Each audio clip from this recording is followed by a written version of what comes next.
भाषा के प्रकारों के बाद में हम लेकर आए हैं हिंदी का एक बहुत ही अच्छा और बेहतरीन टॉपिक। भाषा भाषा जो भी होती है उस भाषा को हमें शुद्ध रूप से लिखने के लिए और शुद्ध रूप से बोलने के लिए नियमों की आवश्यकता होती है। और इन नियमों को कुछ एक ग्रंथ के अंदर एक संग्रह के करके एकत्रित किया गया है। वह एकत्रित ग्रंथ क्या कहलाता है, वह नियमों का एक शास्त्र क्या कहलाता है, वही आज हम लेकर आए हैं आप सबके लिए, वह है व्याकरण। तो नमस्कार प्यारे साथियों, स्वागत है आपका हमारे इस YouTube चैनल के ऊपर। लीजिए हम लेते हैं कि जो भी अपन ने कल पढ़ा था भाषा, भाषा उस भाषा को यानी कि इस संसार में जितनी भी भाषाएं बोली जाती हैं प्रत्येक भाषा की एक व्याकरण होती है। भाषा को शुद्ध रूप से, शुद्ध का मतलब अपन कह सकते हैं सही, शुद्ध से मेरा तात्पर्य यहां पर सही से है, सही रूप से लिखना, लिखने, बोलने, शुद्ध रूप से लिखने, पढ़ने के लिए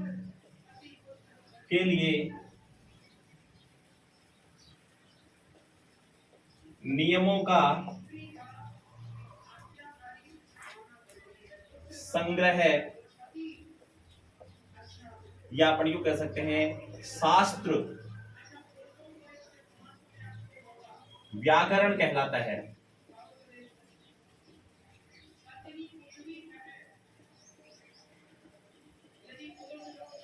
मैं मेरे दृष्टि से देखूं तो इस व्याकरण शब्द को मैंने कुछ भागों में विभाजित कर रखा है, जैसे कि वी प्लस आ प्लस क्रय धातु से बनने वाला शब्द, और क्रय धातु से बनता है करण।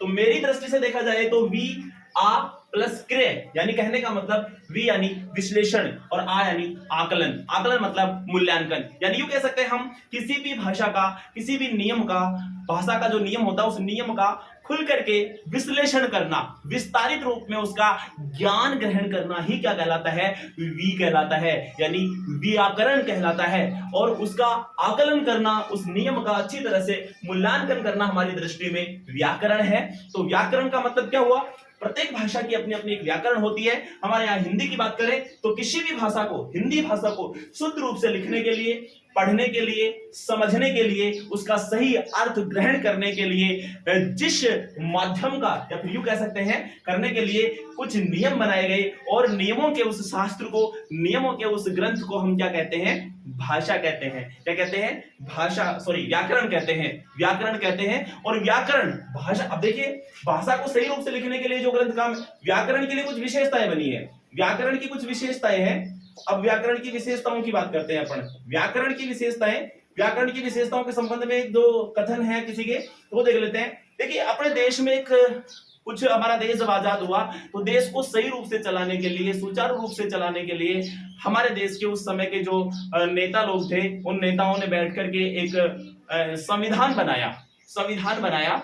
यानी कहने का मतलब यह हुआ कि किसी भी चीज को सही रूप से संचालित करने के लिए, किसी भी संस्था को सही रूप से चलाने के लिए जिस प्रकार से हमारे को कुछ नियमों की आवश्यकता होती है, उसी प्रकार से भाषा को सही रूप से संचालित करने के लिए भी हमारे को कुछ नियमों की आवश्यकता हुई। और हमने, व्याकरणों ने, उस समय के जो व्याकरण थे उन व्याकरणों ने कुछ नियम बनाए और नियमों को एक शास्त्र में, एक ग्रंथ में संग्रहित किया। उसी ग्रंथ का नाम, उसी संग्रहण का नाम व्याकरण कहलाता है। प्यारे साथियों, हम यूं कह सकते हैं भाषा का जो शास्त्र होगा, हमारे यहां पर कुछ विशेषताएं हैं इसकी, जो भाषा का शास्त्र कहलाता है। मैं कहूंगा कि भाषा का संविधान, भाषा को सही रूप से संचालित करने वाला ग्रंथ, भाषा का संविधान क्या कहलाता है, व्याकरण है। भाषा का संविधान व्याकरण है। हम भाषा को इसके अलावा कह सकते हैं नियमों का एक ग्रंथ, नियमों का एक ग्रंथ हम इसको कह सकते हैं व्याकरण को। भाषा को सही रूप से संचालित करने का शास्त्र, भाषा को सही रूप से संचालित, सही रूप से संचालित करने वाला शास्त्र क्या कहलाता है, व्याकरण कहलाता है। पहले साथियों हम बात करते हैं सीईटी पटवारी, आने वाली जो पटवारी की भर्ती होगी, उस पटवारी की भर्ती के लिए भी हमारी बहुत महत्वपूर्ण क्लासेस संधि, समास, क्रिया, विशेषण, उपसर्ग, प्रत्यय भी चालू होने वाले हैं। तो रोजाना बने रहिए हमारे चैनल के साथ में। भाषा को सही रूप से संचालित करने वाला जो शास्त्र है वह शास्त्र भी क्या कहलाता है? व्याकरण ही कहलाता है। क्या कहलाता है? व्याकरण ही कहलाता है। पहले साथियों, व्याकरण का क्या है, व्याकरण का रोल क्या है? किसी भी भाषा के अंदर व्याकरण का रोल क्या है? व्याकरण क्या ऐसे ही बन गई थी? नहीं पहले साथियों, व्याकरण हमारी वाणी से शुरू हुई और हमारे वाक्य तक जाकर पहुंची। वाणी से मेरा तात्पर्य जब भी हमने कुछ बोला वही व्याकरण है। देखिए, जैसे कि हमने यहां पर एक अक्षर या एक ध्वनि या यूं कह सकते हैं कि सबसे छोटी लघु रूप से हमारे मुंह से एक ध्वनि निकलती है, यानी यूं कह सकते हैं अपन, वही से व्याकरण शुरू हो जाती है। उस ध्वनि से शुरू होकर के व्याकरण को पढ़ने के लिए हमारे को कहां से गुजरना होगा? व्याकरण का सबसे छोटा मौखिक अंश ध्वनि होती है, और इस ध्वनि का जो मौखिक रूप है वह ध्वनि है, लेकिन ध्वनि का जो लिखित रूप है वह कहलाता है वर्ण।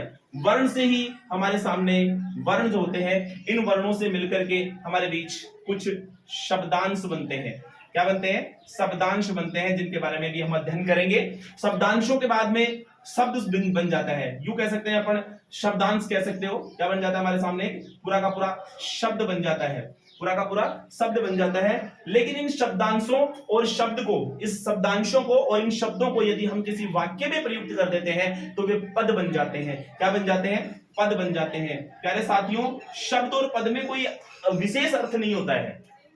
शब्द एक स्वतंत्र इकाई होती है। जब तक वह स्वतंत्र है, अकेला है, तब तक वह शब्द है। और वह शब्द यदि किसी वाक्य के अधीन हो जाता है, किसी वाक्य में प्रयुक्त कर दिया जाता है, तो वह पद कहलाता है। क्या कहलाता है? पद कहलाता है। तो वह शब्द का ही दूसरा नाम पद होता है। इसके बाद हम बात करते हैं, शब्दांशों के बाद में कुछ वाक्यांश बनते हैं। वाक्यांशों का भी हम यहाँ पर अध्ययन करने वाले हैं हमारे चैनल के माध्यम से। और वाक्यांश से मिलकर के फिर वाक्यांश जो होते हैं, वाक्यांशों का पूर्ण रूप जो होता है, वाक्यांशों का पूर्ण रूप सहायक इकाइयां, सहायक क्रियाएं जोड़ करके वाक्यांश का पूर्ण रूप ही क्या कहलाता है? वाक्य कहलाता है। तो इस प्रकार से हमारे सामने भाषा का एक नया रूप, नया ट्रेंड हमारे सामने चल करके आता है, और वाक्य जो है, वाक्य के साथ में हमारी व्याकरण के नियम पूरे हो जाते हैं। हम बात करते हैं व्याकरण की शुरुआत। व्याकरण जो है एनसीईआरटी के अगर से देखा जाए तो व्याकरण के कुछ अंग होते हैं। जो व्याकरण होती है वह बनती कैसे है? इस व्याकरण की कुछ इकाइयां होती हैं, व्याकरण के कुछ अंग होते हैं, या यूं कह सकते हैं इकाइयां होती हैं। वो इकाइयां क्या होती हैं, आज हम इनके बारे में थोड़ी सी चर्चा करेंगे।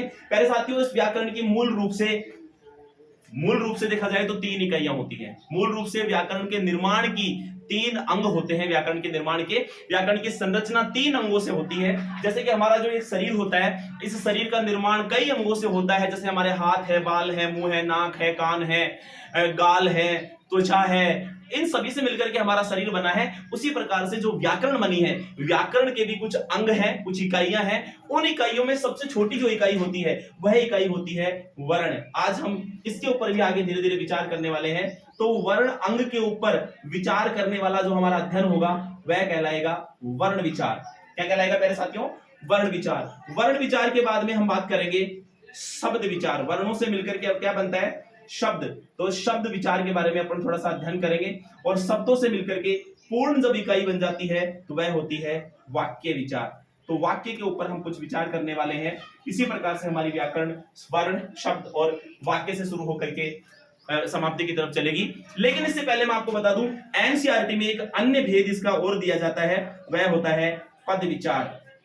प्यारे साथियों, पद जो होता है, यह पद कोई अलग से इकाई नहीं है। पद जो है यह कोई इन इकाइयों में नहीं है। जो पद विचार है वह एक अलग बात है। मैंने पद के बारे में पहले ही आपको यहाँ पर थोड़ा सा बता दिया था कि शब्द का ही दूसरा नाम क्या होता है? पद होता है। एक बार मैं थोड़ा सा वैसे बता देता हूं। जैसे कि हमारे पास में एक शब्द होता है राम एक शब्द है। राम स्वतंत्र है, इसलिए वह एक शब्द है। लेकिन मैं यहां कहूं कि राम वन को